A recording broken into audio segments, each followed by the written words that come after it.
Wesley The Book Huff. of Enoch is nuts. That's I talked the to Wes Giants Huff about one. it. That's the Giants It's one, not right? just the Giants, it's aliens. It's about the Watchers who came down and mated with human beings. Bro, I'm reading it right now. I know you are. I It's already know.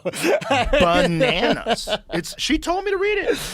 And she's like, you have to read this. It's nuts. And what did Wes Huff say? Did he say there's a legitimacy? It's 100% of a legitimate text. It's legitimate religious text, but they decided not to include it because it's so nuts and because it goes against like what the writings of the Torah. Right. So, but it was a few rabbis. Just a few rabbis decided. Like if the Book of Enoch was included in the Bible, it changes the whole story of the human race. Why would the rabbis decide what goes into the Christian? They had that kind of power. They just decided that it doesn't get included in the canon.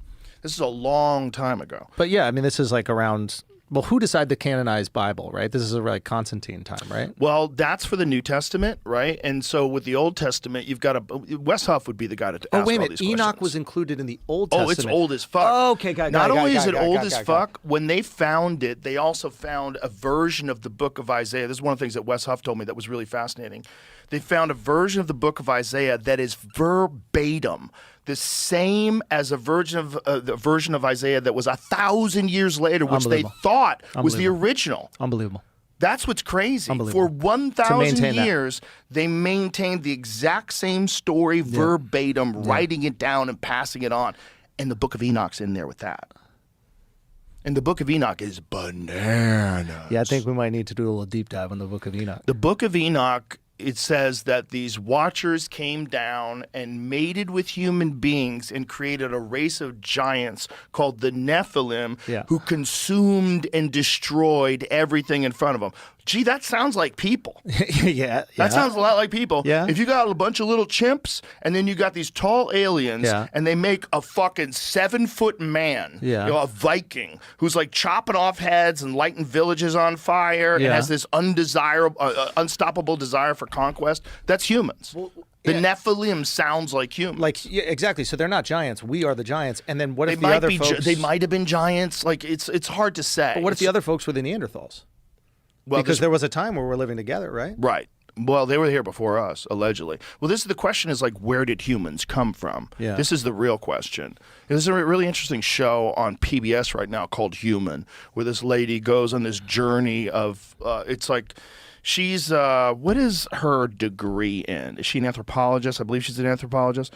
But or maybe some sort of biologist, but she goes over the history of the human species. It's very interesting. The migration from across the Bering Land Bridge into North America, when the oldest people started coming here, how they came here. Fascinating stuff. But that's one of those things, like if you think ancient history is filled with horseshit, like ancient human history, like of the humans. That's the woman's name. I don't want to fuck up her name. Ella al-Shamahi.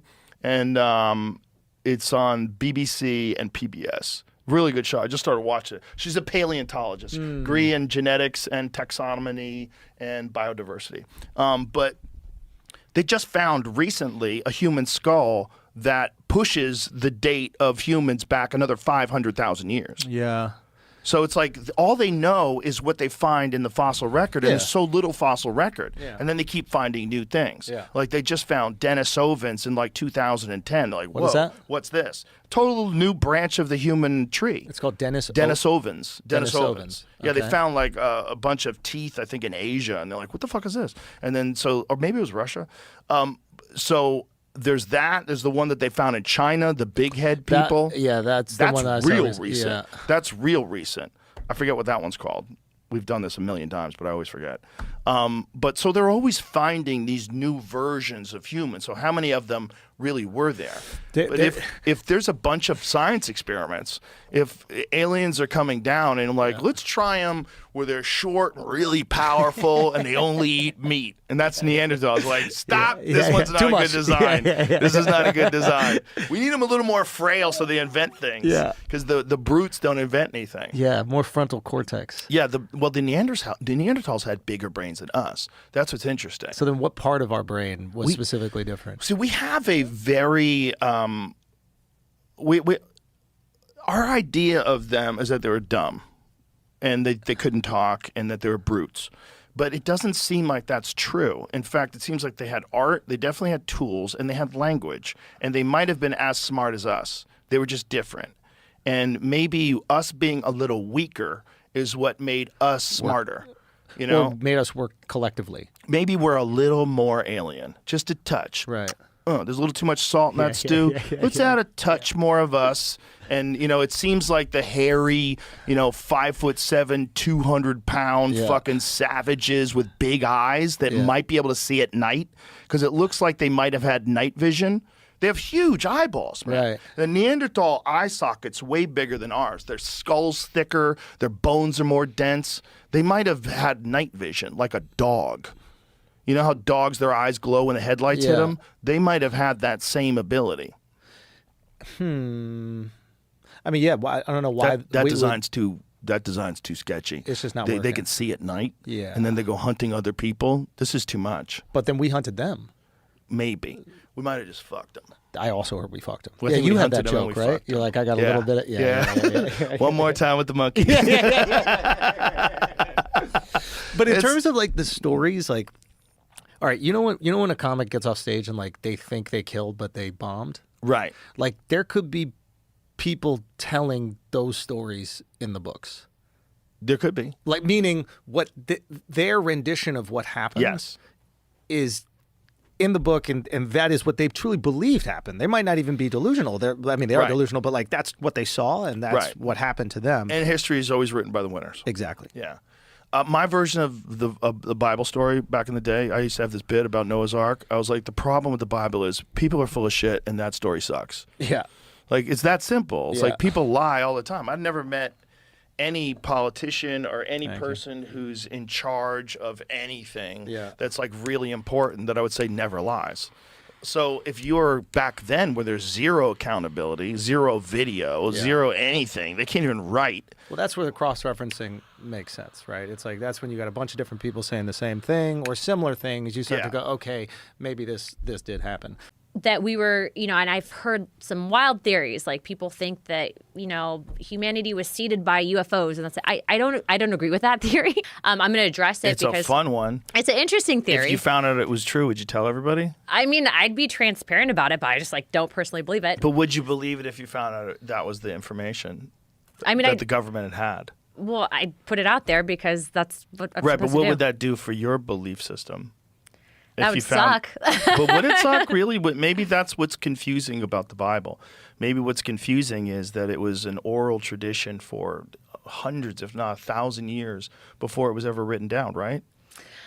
Well, I think that it depends on what book you're talking about, right? So, like, but I if you mean, have the books Old written by Testament, prophets, if you go back to the oldest works of the Bible, weren't most of those stories handed down generation after generation and then eventually written down? written into text. Well, some of them are written by prophets, but I mean, Enoch is apparently supposed to predate even the time of Genesis. And the prettiest one is Ezekiel. I'm telling you, Enoch is even crazier than Ezekiel. Oh, I've read. I just don't. Did you find anything about whether or not Enoch is controversial? You can look up the 4th century. It was discluded as, I guess, since the 5th century. It wasn't in canon. 5th century. And why did it get discluded? It says the Jewish scribes or the priests didn't believe, the rabbis didn't believe it was canon. Huh. So it's regarded as scripture. But what's interesting is that even if that's the case, though, you have the Ethiopian Orthodox Church that actually there's Ethiopian Jews, and that's considered the most pure form of the Bible. So you actually have a division of, like, the Ethiopian Jewish class that actually recognized Enoch. How weird is it that some rabbis 500 years ago made a call? But that's what I'm saying is, like, you can't though discredit it because that's kind of weird. But you can't discredit it because, again, like when you have people removing books, I think, look, and I'm not telling people what to believe. I'm just saying you should take a look at it. And so it's interesting because then you have, the evolution of what the King James Bible is. We all know that story. He wanted to get remarried. They rewrote it. But you even have the Catholic Bible that it's what happened. Right. And you have the Catholic Bible that had books that were taken out. And then we have the King James. So I'm not saying that, if you read the King James, you're not getting... you don't have access to God. That's not what I'm saying. But I am saying that there's a bigger picture here that we need to discuss. And I think there's always a problem when people get involved. And when people get involved in making decisions that this could be real and this could not be. The problem is, like, all these years later, you're dealing with the repercussions of that. Like, imagine a world in which if Enoch was left in the Bible and people were like, wait, what happened? Like, explain the nuttiness of the Book of Enoch to people. Well, it's okay. So if you read it, it talks about the fall of angels, thus creating really the precursor of civilization that led to the first flood. I think that when you even go into potentially the technology that was given to mankind by these angels, it talks about the hidden beliefs and theories in astronomy, etc., metalworkings, all of it. But it really does explain, you were talking about earlier how you have a lot of these religions around the world that kind of say the same thing. This is kind of the OG text that leads to those stories that we're hearing from many religions around the world, to talk about angels mixing with mankind and then seeding a super essentially race of humans that essentially were responsible for basically damning mankind to the flood. I mean, you hear about stuff in Greek and Roman mythology, people who had these super crazy powers. And you talk about it out loud and it sounds crazy, but that's what the book says. And then the fact that it was taken out and then it's poo-pooed, yet you have one of the oldest religions in the world via the Ethiopians that actually still have it. You have, the Catholic Church that has books that are missing out of the King James Version. I'm just saying that, when you read it, you should read it and decide for yourself. Don't listen to what I'm saying. Don't listen to what you're saying, but truly give it a chance and see what you have to say. And then, you're going back to this whole concept of if you have this information pertaining to UAPs, whatever they might be, the origins.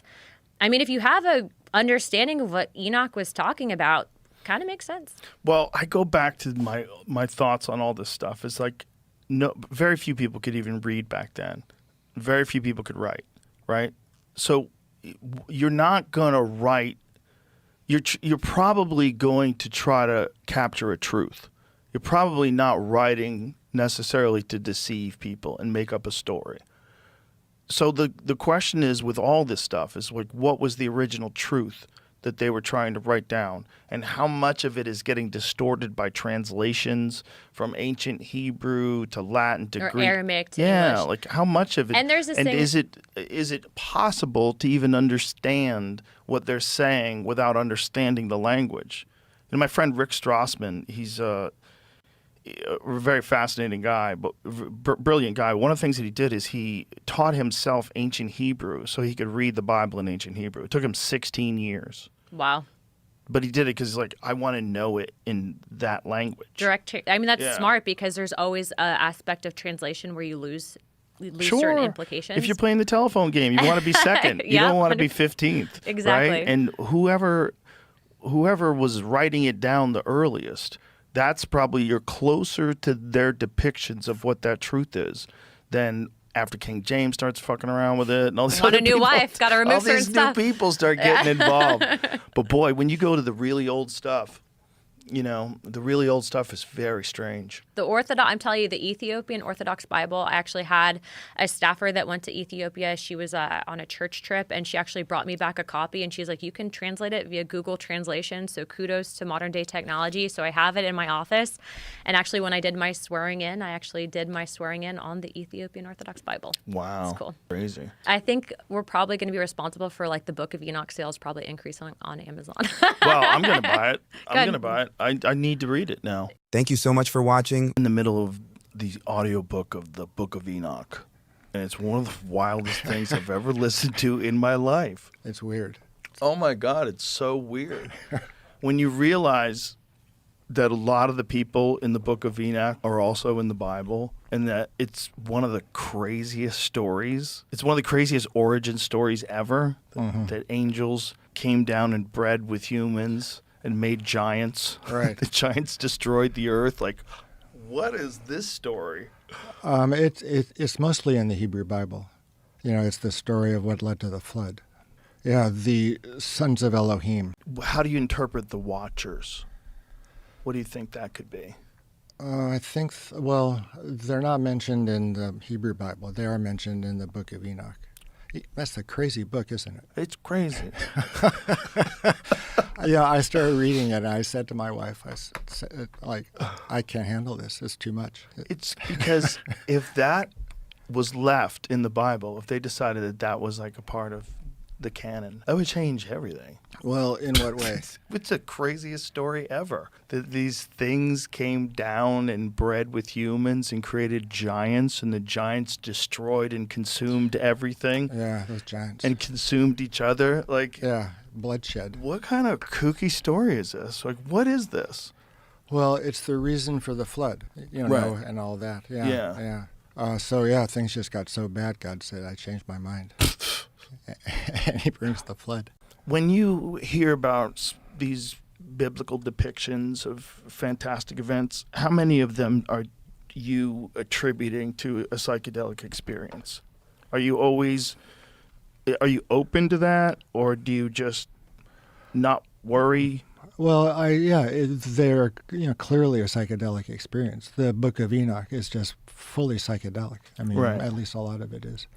Yeah, it's a psychedelic version of the Bible in some ways. Well, it is really psychedelic.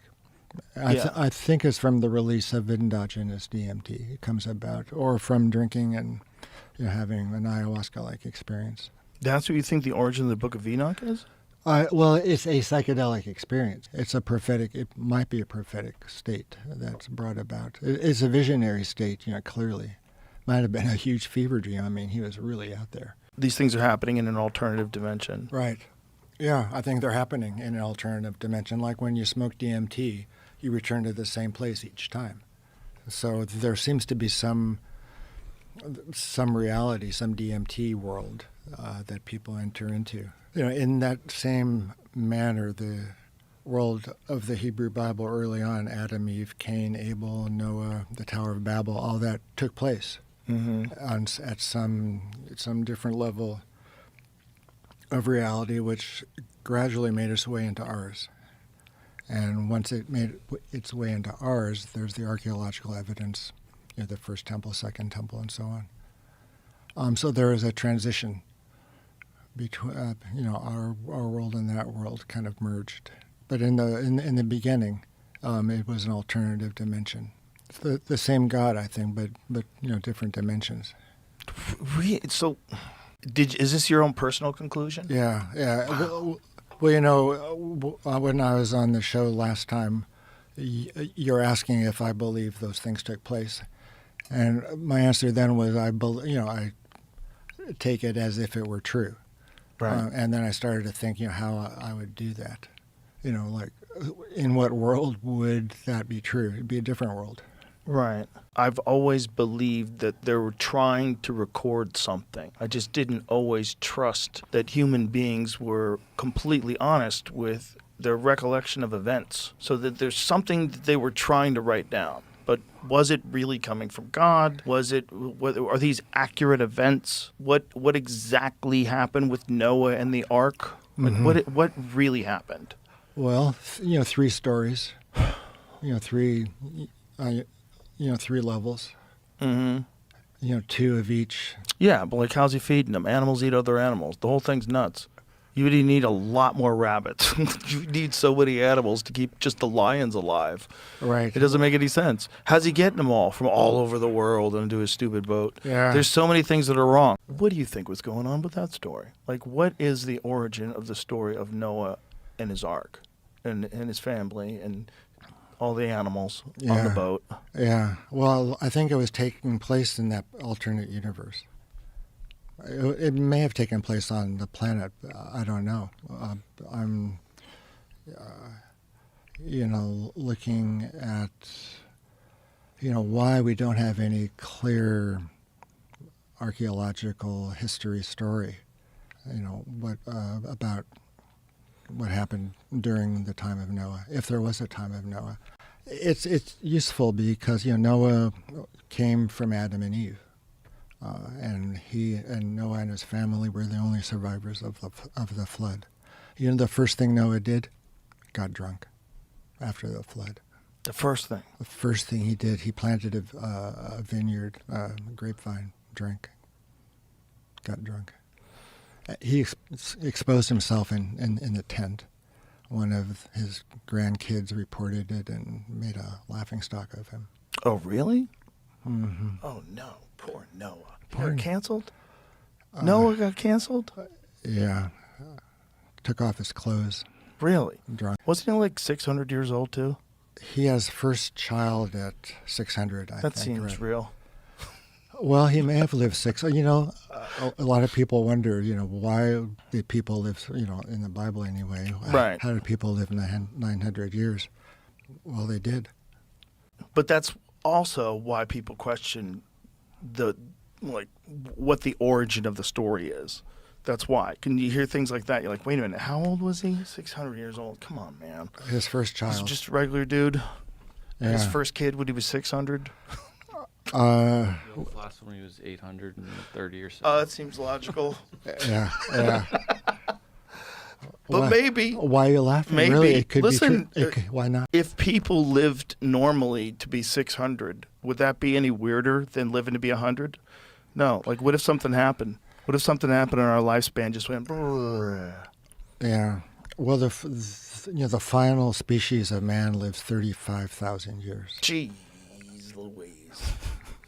That's a long time Yeah. to be in a bad relationship. Imagine 35,000 years of getting yelled at. Well, they that would be bad. But I mean, I'm saying 35,000 years would be awesome if you have great friends and your life is together. But can you imagine 35,000 years of fuck this place? That would get tired. well, the point that those people tried to attain when they lived 35,000 years was this group telepathy of around the whole planet. Neuralink. Right. Yeah. You know, that was their goal.